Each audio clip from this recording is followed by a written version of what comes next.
Olá, bem-vindos a mais um mergulho. Hoje a gente volta para uma data bem marcante, né? 29 de novembro de 2016. É, o acidente do voo Lamia 2933, aquele que levava a equipe da Chapecoense. Exatamente. Eles estavam indo para a final da Copa Sul-Americana lá em Medellín. A nossa ideia aqui é pegar os relatórios oficiais, as investigações e tentar entender, assim, não só o que houve, mas por quê. Isso, ir um pouco além da notícia, né? Analisar os fatos mesmo, a cadeia de eventos, as falhas que levaram à tragédia com base no que foi apurado oficialmente. Ok, vamos lá então. A conclusão principal dos relatórios é até simples, mas chocante. Pane seca. Faltou combustível. Pane seca. Mas isso parece básico demais, né? Para uma tragédia desse tamanho. Como que um avião comercial, assim, fica sem combustível? Então, é aí que a análise fica mais complexa. Não foi tipo uma falha técnica da aeronave. As investigações mostraram isso. Certo. O problema foi uma sequência de decisões erradas, de omissões. O próprio plano de voo já era problemático. Como assim problemático? É que a autonomia de voo prevista era quase igual à distância que eles precisavam percorrer.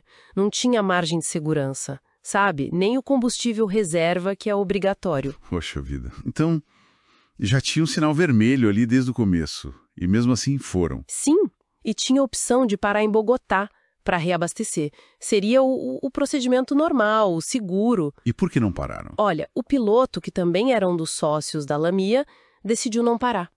Optou por seguir direto para Medellín, mesmo sabendo que o combustível estava, assim, no limite. Nossa. As investigações sugerem que talvez tivesse alguma pressão de custo ou operacional, coisas de companhia menor, talvez. Mas o fato é que descumpriram protocolos básicos de segurança. Foi uma decisão consciente. E a comunicação com a torre? Eles pediram ajuda no final? Pediram, sim.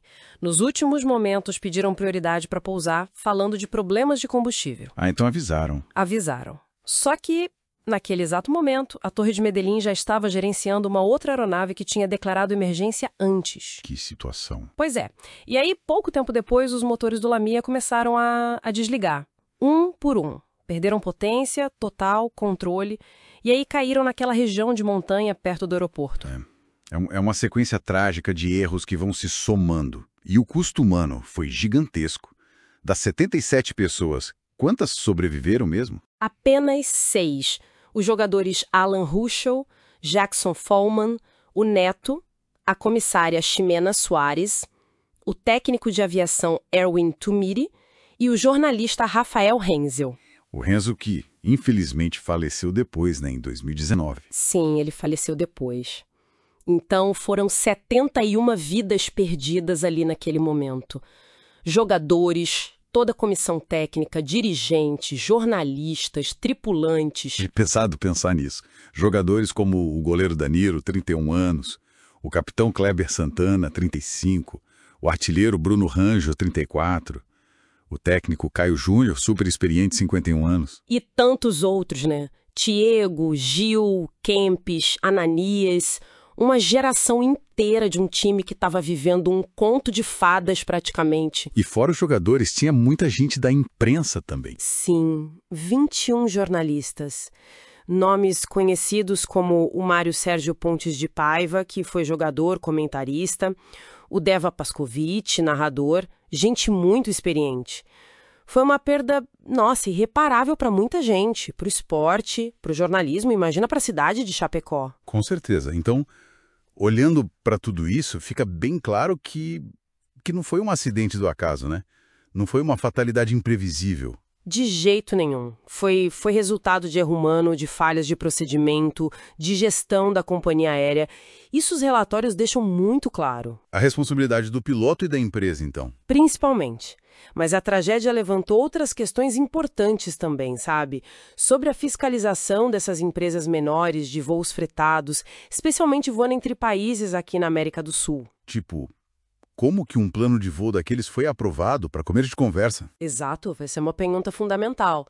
Será que a supervisão falhou em vários níveis? Houve uma fiscalização adequada? É uma questão que fica, né? Fica. No fim das contas, a investigação concluiu isso. O acidente foi consequência direta de decisões que ignoraram regras básicas essenciais da aviação. Colocaram todo mundo em risco por falhas operacionais e de planejamento da LAMIA. Bom, chegamos ao final desse nosso mergulho nos fatos daquela noite trágica. A reflexão que fica é, considerando essas falhas todas, documentadas, que lições realmente ficaram? Será que a supervisão da aviação regional, a fiscalização, mudou de forma concreta depois disso para evitar que algo assim aconteça de novo? Ou deveria ter mudado mais? É algo para a gente continuar pensando.